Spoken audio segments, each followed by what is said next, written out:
The way in which you choose to organize and store supplies in your classroom can communicate a lot about your beliefs about teaching and learning and the culture of learning that you want to have in your classroom.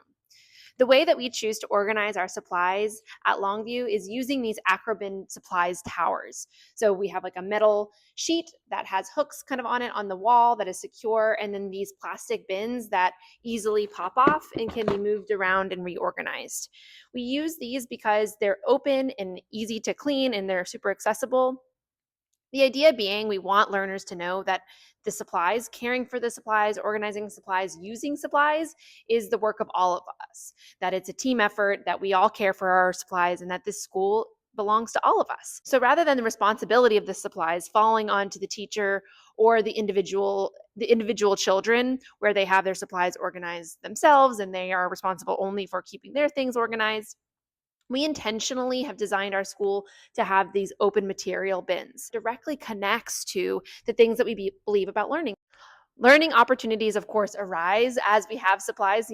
There are times in which we overuse materials or materials are not being used correctly. But even then, we see this really interesting relationship to our materials at that point. Rather than a teacher needing to clean that up, it becomes a responsibility of the community. A child will notice, hey, all the springs and the pens happen to be missing, and they'll then be part of solving that problem. They'll come to their community with an ask. They'll say, hey, I've been noticing that our pens are not being cared for and this is bothering me. And they work on actually sitting with each other, looking at each other, and solving problems together.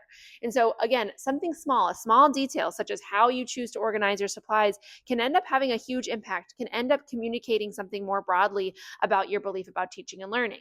Something to be emphasized here is that every design decision that we have in schools communicates something about our beliefs.